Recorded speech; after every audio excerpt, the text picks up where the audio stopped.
You know why you're not seeing a lot of black people out there protesting against ICE? You know why you're seeing predominantly white people only at these events? It's because back in 2020, the Democrats utilized the black demographic to go out and riot and act a fool. And they said, oh, if you just elect us, we'll give you reparations and we'll force the police to wear body cameras and all these wonderful, amazing things, right?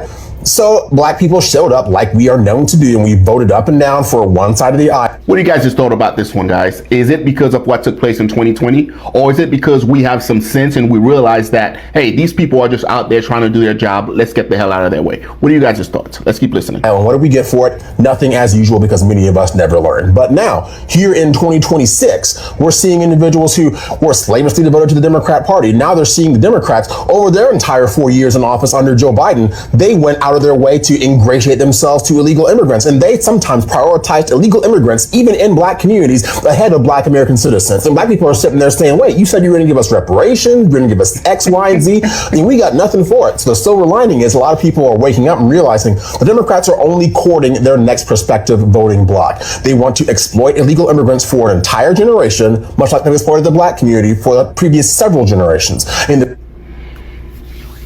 Now, the real question is, like, why is it taking so long for the black community to realize what's going on?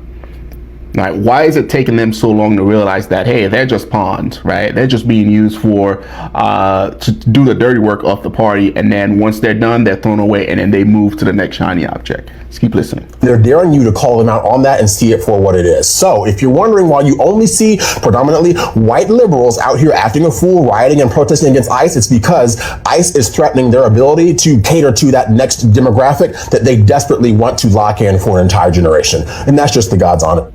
What are you guys' thoughts about that one, guys? All right, they're catering to the next demographic. That's why they're weaponizing essentially the masses, the liberals, to impede ICE. They no longer need the African American community, and that might be the case, right? They might already have them, right? They might not need to cater to them anymore. What are you guys' thoughts about that one? Here they come with the questions. Why are black Americans not in the protest? Why are they not protesting like they used to be in the past? Why are they not saying anything? Why are they quiet and looking at everybody? And I ask, why do you want them to be in the protest? Why do you think they should be in everybody's business? It's a question I'm asking, because it's none of your business. It's none of your business. There are so many reasons why they stopped doing all of that, right? I have so much to say, but I'd like you to actually watch these videos, then I'll come back with my own commentary. And do not forget that this video is for pure entertainment. It's not for any, it doesn't call for any form of violence or anything, right? And then education. And then credits goes to these creators who created these videos. Let's watch and come back to it. We'll talk about it. This is really something to talk about. Let's watch. Why aren't black people showing up to the masses to these demonstrations? Why aren't we marching? Why aren't we chanting? Why aren't we screaming, this system is corrupt just like everybody else? I'm gonna tell you why. Because when it was us, nobody cared. When black people were being harassed, when our constitutional rights were being violated, when black people were getting killed by the police on camera, y'all didn't protest with us. Y'all didn't believe us. Y'all didn't call the system corrupt. You asked for a backstory. You wanted to know what we did to deserve it. You couldn't just accept the truth that this was an unjust system targeting us because of our skin color. But now that ICE is involved, now that it's affecting you, now all of a sudden the government is evil. Now the system is broken. Now everybody wants to march. Where was this energy when we told y'all this years ago? We've been telling y'all that the system was crooked. We've been telling y'all that law enforcement abuses power. We've been telling y'all that the government does not protect everyone equally. But you didn't want to hear it, because believing us would have meant questioning the same system that you trusted, the same system that benefited you, the same system that you defended while it was destroying us. So don't ask why black people aren't rushing to the front lines now. Some of us are tired.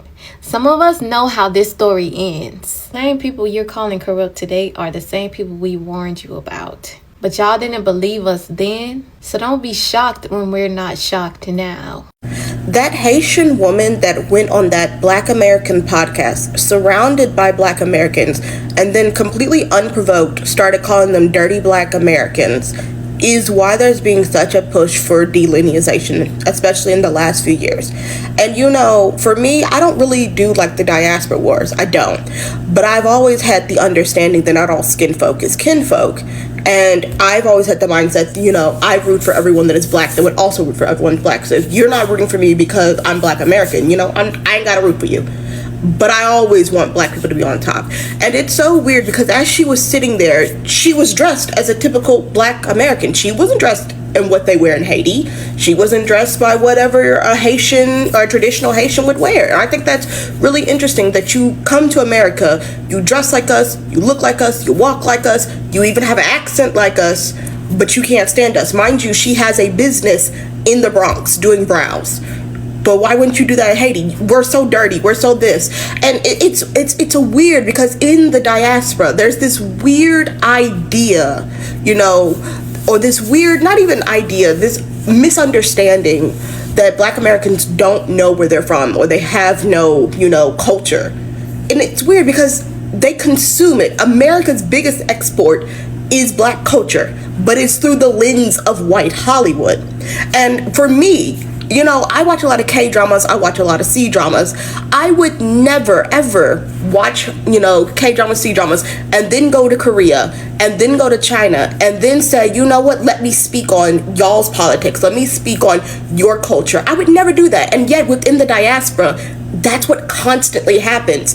They see this usually a white lens of Black American culture, and then they speak, and then they come here, and then they look around, they say, oh, there's all these programs, there's all these this, I don't understand why you can't get ahead. Meanwhile, the programs that you're utilizing was made and given on the sweat, the tears, the blood, and even the lives of Black Americans, the very people that you claim to hate, the very people that you have no problem, you know, like, we're constantly having this conversation. It's tiring. However, I do think it's funny that everybody got so much to say about us, but you know what I am mad at? The fact that we continue to allow these people to talk like that. Let any of us say something out of pocket about Jewish Americans and what they are doing or aren't doing, or how they should feel about the Holocaust, and watch how quickly the tide turns on us. Mm-hmm. Just like I told Frank Zanu, I'm like, yeah, you could talk real greasy about us, say that about somebody Jewish, you won't. Watch how quickly you'll be talking about Jewish people have culture. Yep. It's a great culture. That's a fact. Yeah. That's it. But you want to know why? Because they will force you to bend the knee. That's a fact. Where is the foundational Black alliance where we can just start checking these people like they got the Anti-Defamation League? Just like Shabuzi, who got up there and thanked the immigrants, and y'all wonder why we so upset. It is always a bigger picture. You got two different examples of Africa. You got Mr. Beast and you got IShowSpeed. Mr. Beast is like the #1 white YouTuber.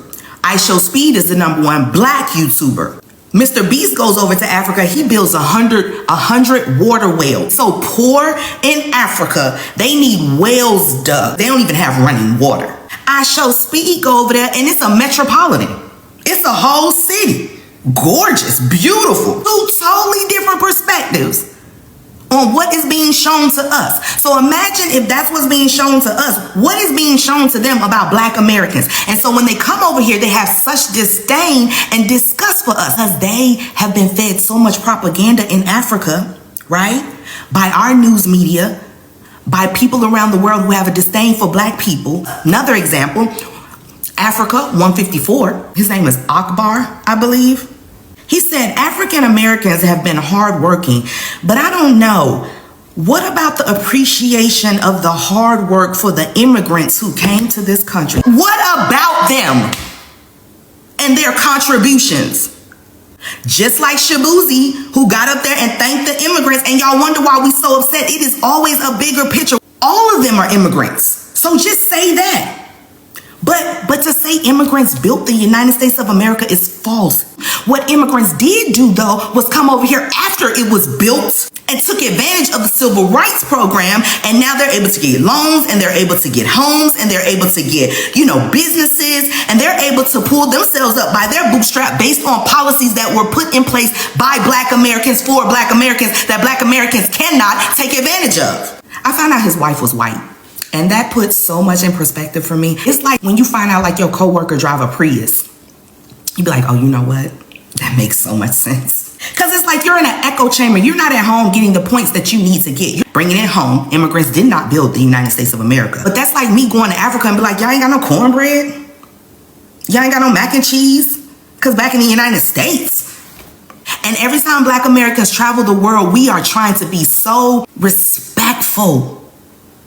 I'm talking about I learned just enough. Like I learned at least please, thank you. I'm trying to learn the language. I'm trying to learn the culture. I'm trying to be respectful. But y'all come over here and y'all can't stand Black Americans. If y'all built it, go home and build your country up. And let's see how that goes. But you don't want us to have those conversations. We're putting one against the other. We're not doing that. I'm not doing that. I love who love me. I would never disrespect nobody who didn't disrespect me. Essence did it. Shabuzi did it. This Akbar guy did it. Like y'all are so comfortable and you shouldn't be. Welcome back. Do not forget you're on to Global Juicy Digital, and let me talk about this again. I've remembered doing videos like this in the past. Then I will still have to do it because this keeps coming up in conversations all the time. Now, let me tell you something. As the speaker for Black Americans, cross-border and all of that, and let me tell you why these people are not doing anything. It's because you guys have decided to disrespect them. You disrespect them. Whenever you're having your conversation, be it African, be it anything, you make them the subject of your conversations all the time. And these people have no business with you. I'm telling you, if not for recently, you hardly see Black Americans on a podcast discussing other people. I'm telling you, the most things they discuss is what happens in their community. I always go to their podcast. I always go to their live streams and all of that. I can tell you, if not of recent, recently they're just trying to speak out for themselves and tell people why, all of these things are happening the way it is, and it will continue to happen, right? Do I support it? I support 100%. Now, why do I support them behaving or keeping quiet and refusing to protest as they used to in the past? I support them because I feel silence will bring back the respect they deserve. And again, one other thing I know is when people want to hear from them and they're not hearing from them, they will stop categorizing them as immigrants. They're not immigrants. Yes, they're not immigrants. And so that is also part of the reason why I totally, support the whole silence and they're not doing anything. They're not, I 100% support that. Because people keep disrespecting them. They're very kind people. They made the way they work so that everybody could come to their country. Why the disrespect? Why do you want them to be there so you can come and arrest them? That's the question I'm asking. You want to come and arrest them, pick them up with police? Because anytime Black Americans don't do things, you will see the things just go, smoothly. And then that's all. But when they just cite Black American voice, they escalate it. Before you know anything, they're unaliving people. They're unaliving them. Right? And so that is why. Yeah. And I hope you're happy with that. I'm 100% happy with that. Yeah, I support it. I support that movement. Let me hear first in the comment. Do you like that? Yeah, the delineation is needed. Let me hear that in the comments as well. Do not forget to subscribe, like, share these videos to everyone. I am here with you.